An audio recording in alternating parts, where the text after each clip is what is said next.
O tema hoje da terapeuta de família, Rosane Delgado, é a gravidez na adolescência e ela já me traz aqui alguns dados que são importantes para a gente analisar, porque realmente os índices são bastante altos e segundo o Fundo de População das Nações Unidas no Brasil, cerca de 19,3% das crianças nascidas vivas em 2010 eram filhos de adolescentes.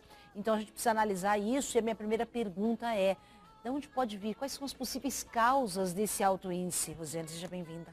Boa noite, Magda. Boa noite a todos. Bom, além das questões particulares, a gente pode ver também um contexto social. Atualmente, a gente observa que existem muitos recursos voltados para o cuidado e o acolhimento a essa gestante e as estratégias que seriam usadas para poder ajudá-la. E o investimento para trabalhar com prevenção, com educação sexual, ele não é tanto feito. Tanto seria nas escolas. E não vem por consequência na família também. Isso. Acredito eu que ela tem um peso. Claro, porque na verdade a questão da educação sexual, que envolve esse tema, né, da gravidez e adolescência, ele não é responsabilidade única e exclusiva da família. A escola também precisa ter um papel de educar nesse sentido. Mas você não acha que a comunicação em casa ajudaria muito? Muitos pais têm dificuldade de conversar com seus filhos sobre sexualidade. Isso mesmo. Fecham até os olhos. Com certeza. E isso vai criando, na verdade, um bloqueio, né? Esse bloqueio na comunicação, muitas vezes, ele até, digamos assim, ele antecipa todo o desenrolar de uma situação em que é iniciada uma atividade sexual sem informação, ou a informação é através dos amigos ou do meio de comunicação, em que as fontes, de repente, não são as mais adequadas nem as corretas. Aquilo, de repente, traz uma referência equivocada para aquele jovem, seja ele ou ela, e eles acabam entrando, digamos assim, nessa furada, vamos dizer assim, né, de uma gravidez ou de estar adquirindo uma doença sexualmente transmissível, né? E tem a questão também de que, assim como as drogas, tanto ilícitas quanto ilícitas, né? Ilícitas ou não, existe a questão do contexto social, de estar inserido nesse contexto social e, infelizmente, sexualidade tem um papel para essa geração, a geração de adolescentes que vê na inserção sexual, né? Na sua iniciação sexual, uma possibilidade de inserção social. Isso mesmo. Tanto que, se a gente for entender, assim, é importante que os pais saibam o que está acontecendo com o seu filho nessa fase. Então, se a gente for pensar no aspecto em termos profissionais, o caminho que ele está trilhando seria o que ele está, de repente, concluindo o ensino médio e está já vislumbrando o caminho de uma profissão. No aspecto emocional, que você está colocando aí, a questão de conhecer uma pessoa para poder trabalhar essa afetividade, normalmente começa pela sexualidade, né? E também o fortalecimento das relações de amizade, dentro do aspecto emocional. Então, esse conjunto todo, além do físico, que é o amadurecimento de fato do corpo, que ele vai realmente se estabilizando, né? É o momento desse adolescente. E você simplesmente negar, ou proibir, ou não querer falar sobre o assunto, ele não vai deixar de acontecer. E é por isso que, independente de você falar ou não, a situação vai acontecendo.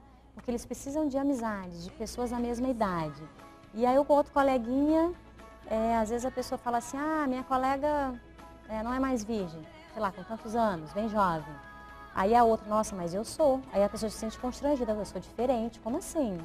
Né? E é a realidade, é o contexto que ela está vivendo ali. Isso, na verdade, aí é importante, por isso que é importante ter os pais para explicar, olha, você não precisa ter pressa, aconteceu com ela, então foi o contexto dela, mas não quer dizer que necessariamente precisa acontecer com você agora.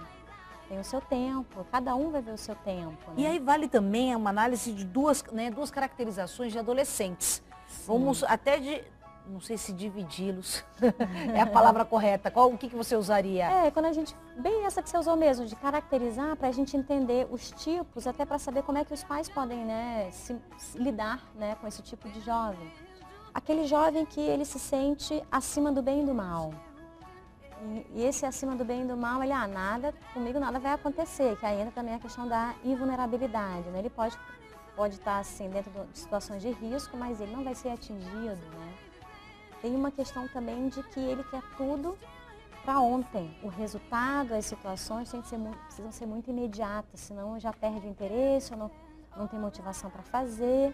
Então essa urgência, essa necessidade de estar no controle de tudo, está por trás disso também uma necessidade de mais segurança, uma necessidade de mais apoio.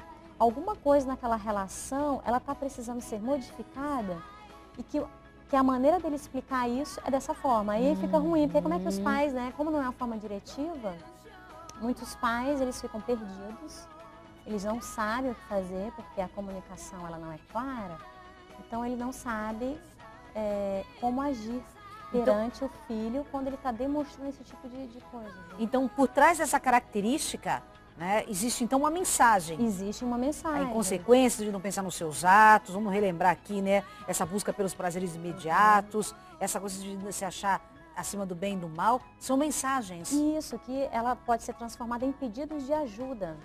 Alguns jovens fazem isso de uma forma tão consciente que a gente pode entender que é um pedido de ajuda consciente. Entendi.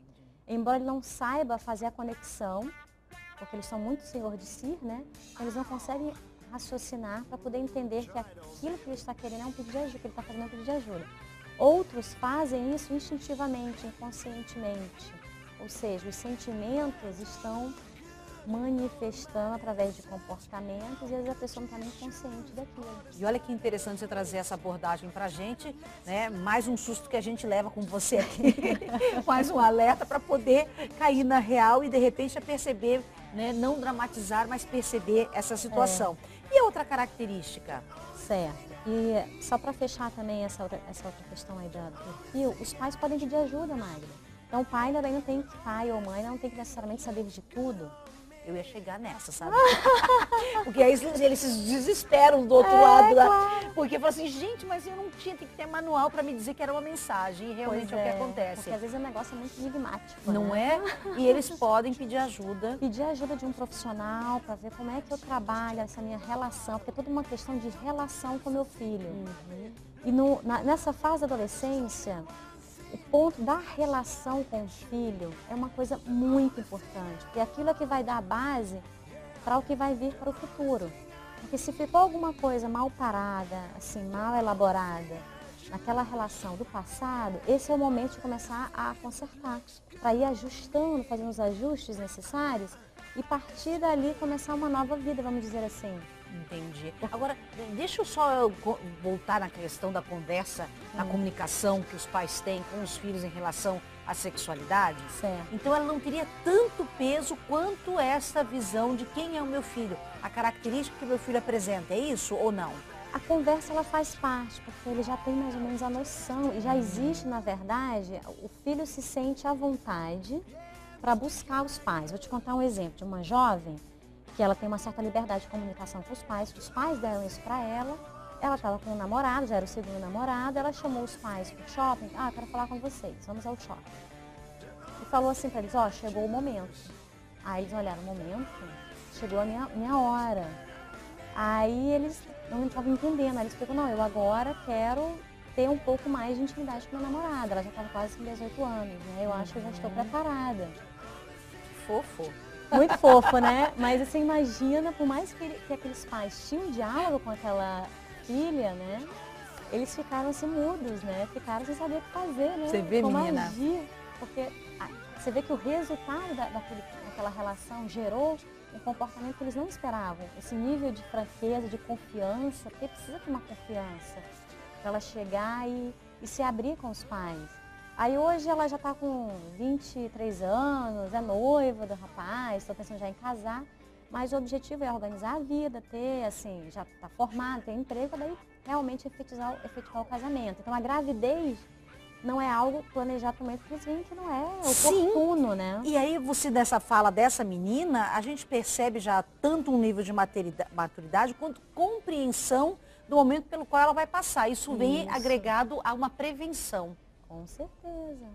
Muito diferente do que acontece com esses jovens que, em geral, iniciam sua vida sexual, como você falou, estamos acima do bem e do mal, nada vai acontecer comigo. Isso, porque geralmente eles fazem isso, como você também tinha colocado, assim, eu quero me enturmar, então eu preciso estar no contexto. E essa pode ser uma das razões da gravidez, né? A pessoa tem um tipo de contato íntimo, sem se cuidar, aí vem inesperado. Às vezes tem meninas na primeira vez ficam grávidas. Então como é que pode, gente? Ela nem sabe nem o que é sexo ainda e já está grávida. Nós temos a questão da pílula do dia seguinte, né? Não vou entrar num ato polêmico aí, numa conversa, mas isso também acaba estimulando um pouquinho. Mas às vezes tem que verificar, tem que ver, né? Que às vezes, para algumas pessoas, é o menos pior. Às vezes a situação é tão complexa do contexto familiar que se vier